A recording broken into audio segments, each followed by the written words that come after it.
तमाम बीमारियों, महामारियों, परेशानियों के बाद भी आज परमेश्वर पिता ने हम सबको जीवन दिया है ताकि हम फिर से उसकी महिमा और स्तुति के लिए अपने जीवन को इस्तेमाल कर सके।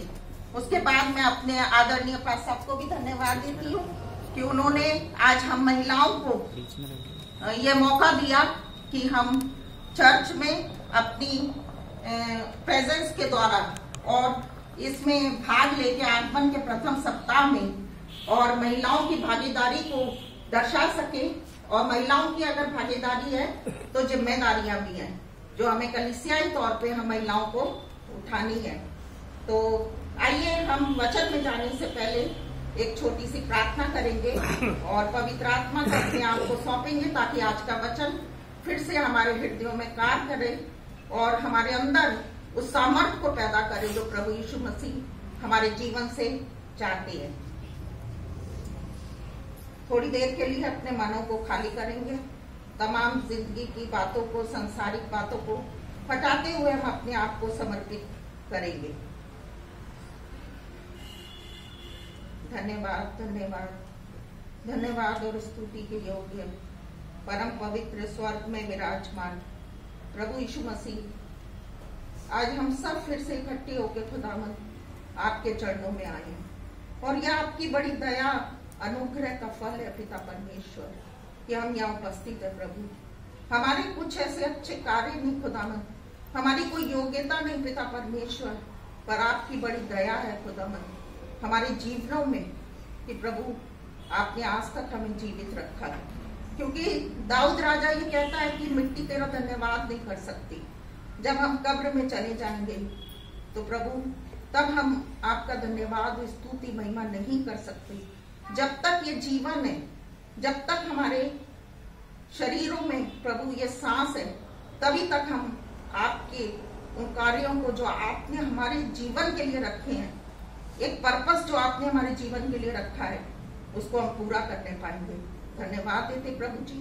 पिता परमेश्वर, आज जो वचन मुझे दिया गया है उसके अनुसार खुदावंद तू मुझे इस वचन की गहराई को बताने में मेरी मदद करिए। पवित्र आत्मा आपकी उपस्थिति यहाँ मंडलाती रहे। प्रभु यीशु, आपके वादे के अनुसार जैसे आपने कहा है, जहां भी मेरे नाम से 2 या 3 इकट्ठे होंगे मैं वहां उपस्थित होंगे। हाँ पवित्र आत्मा, हम आपका स्वागत करते, आपको बुलाते पिता, आप हमारे बीच में जुम्बिश करिए, आप हमारे बीच में आपका पवित्र आत्मा मंडलाता रहे और आपकी वो सामर्थ हमारी इस कलीसिया पे जो आपकी दुल्हन है प्रभु जी प्रकट हो और हमारी इस कलीसिया को प्रभु अपनी दुल्हन को अपने अनुसार तैयार करने में तू हमारी मदद कर प्रभु। और जो वचन है प्रभु उसको बताए से आशीषित कर। इस प्रार्थना को हम अपने मुक्तिदाता यीशु के नाम में मांग लेते हैं, आमीन। आज का वचन जो मुझे दिया गया है वो पाया जाता है यूहन्ना रचित सुसमाचार उसका 18 अध्याय और उसकी 37 और 38 आयत। Gospel of John versus 37, Gospel of John 18th chapter verses 37 and 38, जहां इस प्रकार लिखा है, पिलातुस ने उससे कहा, तो क्या तू राजा है? यीशु ने उत्तर दिया, तू कहता है कि मैं राजा हूं। मैंने इसलिए जन्म लिया और इसलिए संसार में आया हूं कि सत्य की गवाही दूं। जो कोई सत्य का है वो मेरा शब्द सुनता है। पिलातुस ने उससे कहा, सत्य क्या है? मैं फिर से इस वर्ष को पढ़ रही हूँ। तू कहता है कि मैं राजा हूँ। मैंने इसलिए जन्म लिया और इसलिए संसार में आया हूँ कि सत्य की गवाही दूं। और जो कोई सत्य का है वह मेरा शब्द सुनता है। जो कोई सत्य का है वह मेरा शब्द सुनता है। जब प्रभु यीशु मसीह को पिलातुस के सामने लाया गया तो अगर हम ऊपर की वर्ष में देखेंगे,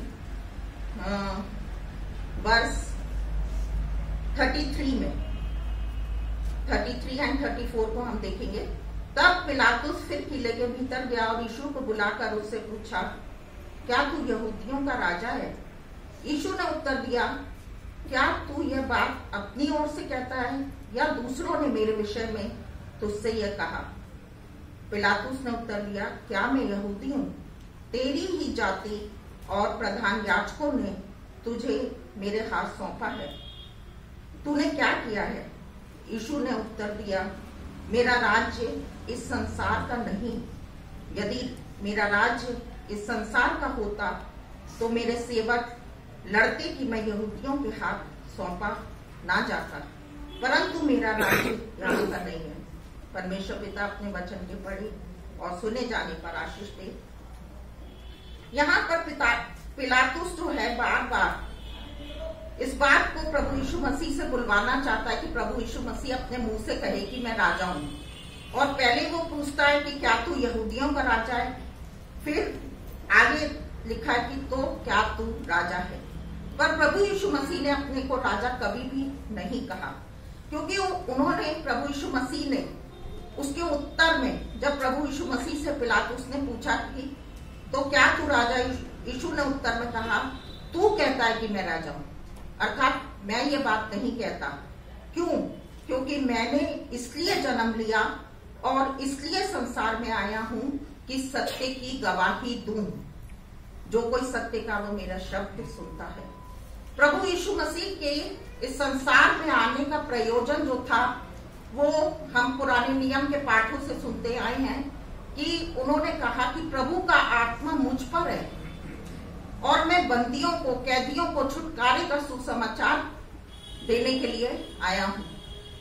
और इसी बात को प्रकट करते हुए प्रभु यीशु मसीह के जन्म का जो पर्पस है वो बता रहे हैं कि मैं इसलिए आया कि मैं सत्य की गवाही दूं और मेरा राज्य इस संसार का नहीं है। जब मेरा राज्य ही इस संसार का नहीं है तो मैं राजा कैसे हूँ? प्रभु यीशु मसीह जो है वह स्वर्ग में विराजमान राजा है, उसका सिंहासन स्वर्ग में है।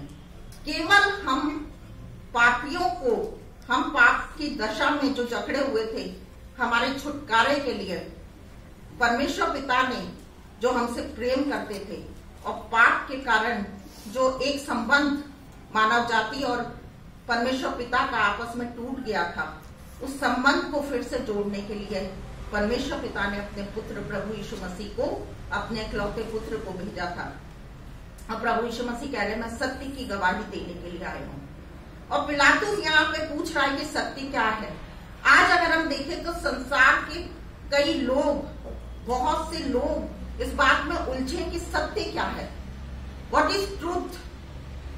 क्योंकि जब जो लोग प्रभु यीशु को नहीं जानते और जिन्होंने प्रभु यीशु मसीह को जान लिया, पहचान लिया, प्रभु कहते जिसने मेरे शब्द को सुन लिया है, जो मेरा शब्द सुनता है, वो व्यक्ति होता है जो सत्य का है और जिसको सत्य जिसके ऊपर प्रकट हो चुका है। सत्य क्या है? प्रभु यीशु मसीह ने कहा कि सत्य, मार्ग और जीवन मैं ही हूँ, मैं ही सत्य हूँ। प्रभु यीशु मसीह ने कहा और मार्ग, वो सीढ़ी, वो रास्ता, वे पिता तक पहुंचने का, उद्धार को प्राप्त करने का, सत्य, मार्ग और जीवन। कौन सा जीवन? संसार का जीवन नहीं। संसार का जीवन तो एक लिमिटेड जीवन है। आज हम अपने पिछले दिनों में हम इस चीज को देख चुके हैं कि हमारे जो सांसें हैं, मनुष्य की सांस, जो जीवन है वो घास के फूल के समान है, जो कभी भी मुरझा जाएगा, कभी भी नष्ट हो जाएगा, पानी के बुलबुले के समान। लेकिन जिस जीवन की प्रभु यीशु मसीह बात करते वो अनंत जीवन है, एवरलास्टिंग लाइफ, जो परमेश्वर पिता ने हमारे लिए इंतजाम करके अपने पुत्र के द्वारा हमें देना चाहा। और उस कार्य को करने में प्रभु यीशु मसीह सफल रहे। और प्रभु यीशु मसीह ने बड़ी उस घोषणा को, बड़ी वो विजयी घोषणा को करते हुए कहा कि हे मृत्यु तेरा डंक कहाँ रहा। इसलिए क्योंकि प्रभु यीशु मसीह ने अपने उस सत्य को प्रकट किया हम लोगों के ऊपर, मानव जाति के ऊपर। लेकिन जिन्होंने सत्य को नहीं पहचाना वो आज तक इस कंफ्यूजन में है कि आने वाला कौन है। आने वाला मसीहा अब आएगा, जबकि मसीहा अब जब दोबारा आएगा तो वो न्याय के लिए आएगा। अब जो मसीहा और वो मसीहा भी शीघ्र आने वाला है। हमारे जीवन की घटनाओं को हम देखते हैं, संसार की परिस्थितियों को चारों तरफ देखते हैं, और अभी भी हम प्रेजेंट सिचुएशन को देखें तो हमें हर एक जगह की घटनाएं अलग अलग देशों से लेके, ना केवल अपने देश की, पूरे संसार की घटनाओं का जब हम एवेल्युएशन करते हैं, सारी बातों को, न्यूज को हम सुनते हैं, तो हमें पता चलता है कि प्रभु यीशु मसीह के आगमन अति निकट है, अति निकट है। तो क्या हमारे जीवनों में वो सत्य जो प्रभु यीशु मसीह कहते हैं कि जो कोई सत्य का है वो मेरा शब्द सुनता है। प्रभु यीशु मसीह ने जो हमें सत्य की गवाही दी है, तो वो इसलिए दी है क्योंकि उसी ने, पहला कुलुस्सियों उसका 13 अध्याय, आप निकालिए, नहीं मैं पढ़ रही हूँ, उसी ने हमें अंधकार के वश से छुड़ाकर अपने प्रिय पुत्र के राज्य में प्रवेश कराया, अंधकार के वश से छुड़ाकर। मैं एक छोटी सी कहानी बताती हूँ। उत्तरी भारत के गांव में व्यापारी आते और अपने व्यापार को करते थे, अपना सामान बेचते और जो उनकी जरूरत का सामान होता उसे लेके चले जाते।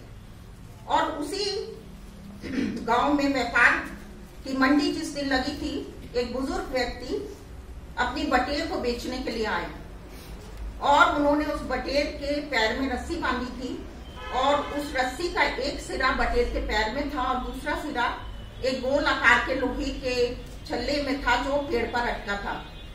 और उस बुजुर्ग व्यक्ति ने उस बटेर को प्रशिक्षित किया था कि वो उस पेड़ के चारों ओर घूमती रहे और उसे कोई भी खरीदने के लिए नहीं आ रहा था।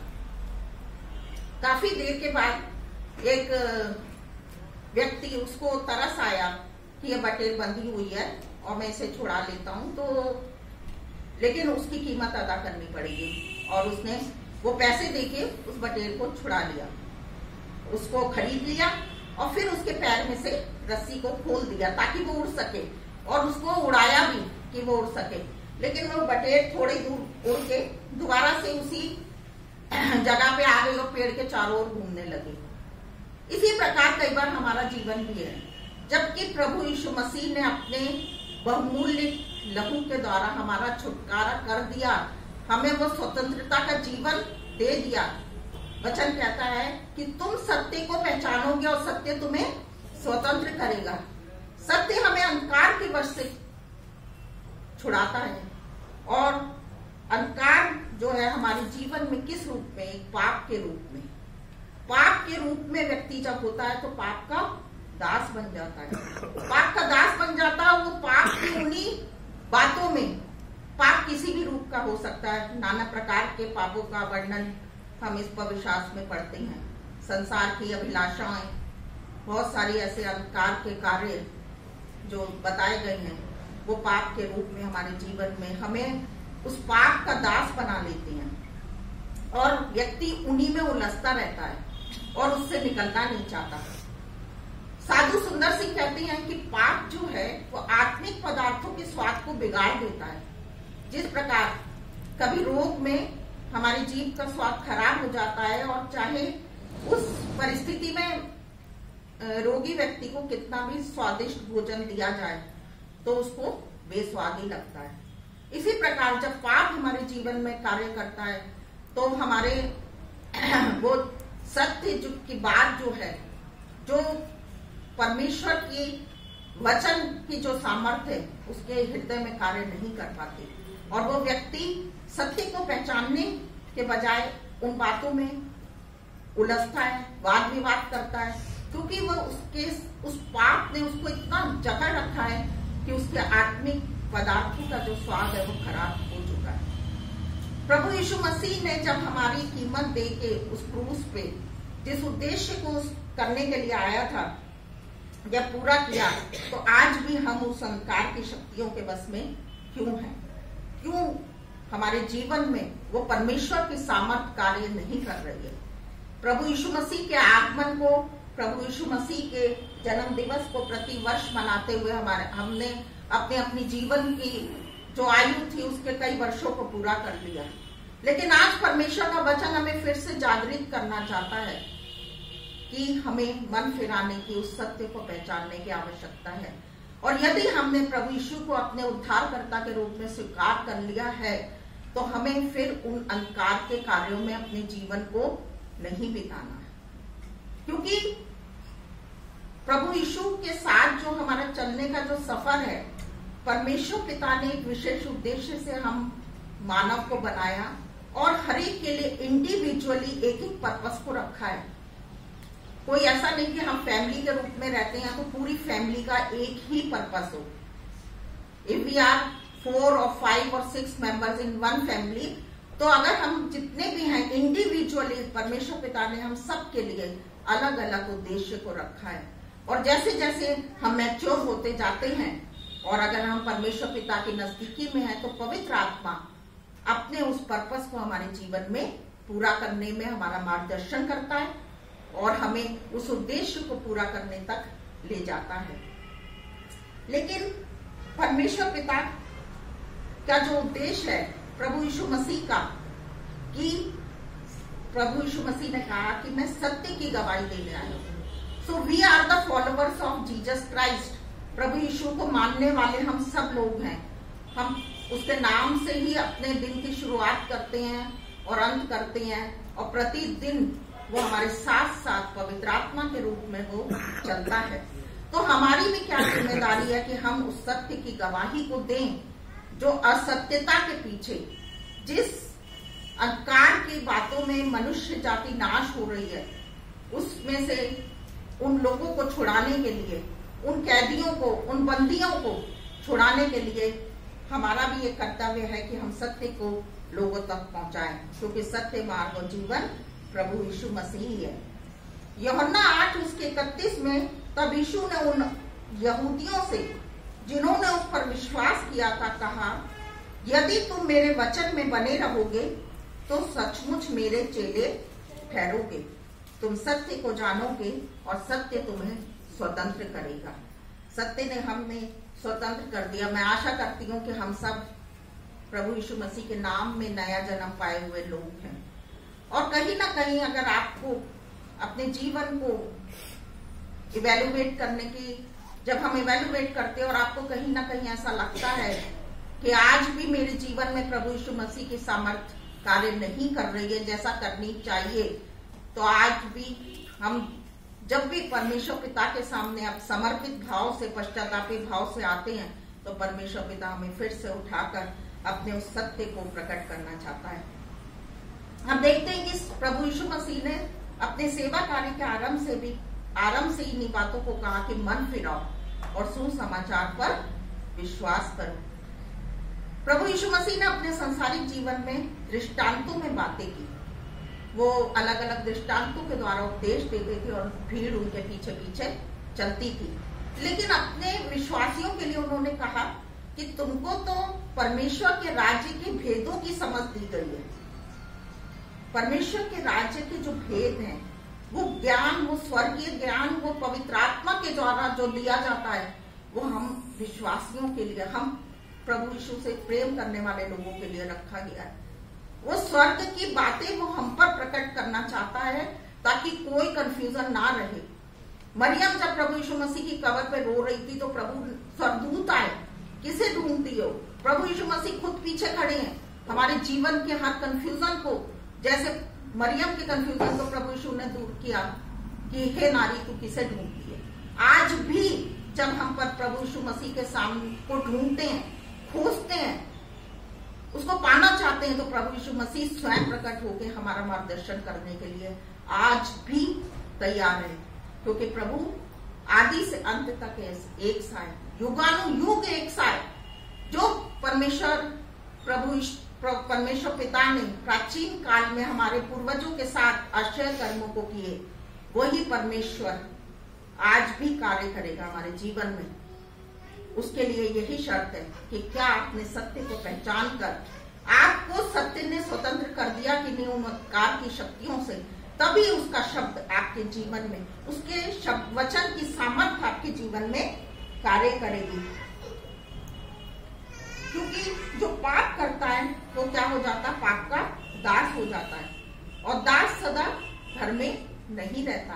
प्रभु यीशु मसीह ने कहा कि पुत्र सदा घर में रहता है, इसलिए पुत्र तुम्हें स्वतंत्र करेगा, तो सचमुच तुम स्वतंत्र हो जाओगे। जब यूहन्ना ने प्रभु यीशु मसीह के पास अपने 2 चेलों को कहा कि वे पूछ के आए कि आने वाला तू ही है या हम किसी और की राह देखें। ये मेरी बहुत पसंदीदा आयत है कि प्रभु यीशु मसीह ने ये नहीं कहा कि मैं ही हूं आने वाला, मैं ही मसीह हूं। प्रभु यीशु मसीह ने इस बात का उत्तर क्या दिया? जब प्रभु यीशु मसीह के पास यूहन्ना के चेले आए तो उस समय प्रभु बीमारों को चंगा कर रहे थे, दुष्ट आत्माओं से लोगों को छुड़ा रहे थे, बहुत से अंधों को आंखें दी थी। प्रभु यीशु मसीह अपने उद्देश्य को, संसारिक जीवन के उद्देश्य को पूरा करने में लगातार कार्य कर रहे थे। और उसी समय चेले आए और पूछा, प्रभु कि आप आने वाले आप ही हैं या कोई और है, या और किसी और की हम राह देखें? प्रभु यीशु मसीह ने कहा, जो कुछ तुमने देखा और सुना है, जाकर यूहन्ना से कह दो कि अंधे देखते हैं, लंगड़े चलते फिरते हैं, कोढ़ी शुद्ध किए जाते हैं, बहरे सुनते हैं, मुर्दे जिलाए जाते हैं और कंगालों को सुसमाचार सुनाया जाता है। धन्य है वे जो मेरे वचन को सुनते हैं, धन्य है वे। जब थोमा ने अविश्वास किया तो प्रभु यीशु मसीह ने प्रकट होकर उससे कहा कि मेरे पंजर में हाथ डाल के तू देख, और अविश्वासी नहीं परंतु विश्वासी बन। आज प्रभु यीशु मसीह भी हमसे यही कहना चाहता, अविश्वासी नहीं विश्वासी बन, सत्य को पहचान, अंधकार से निकल। प्रभु यीशु मसीह ने कहा, मैं जगत की ज्योति हूँ।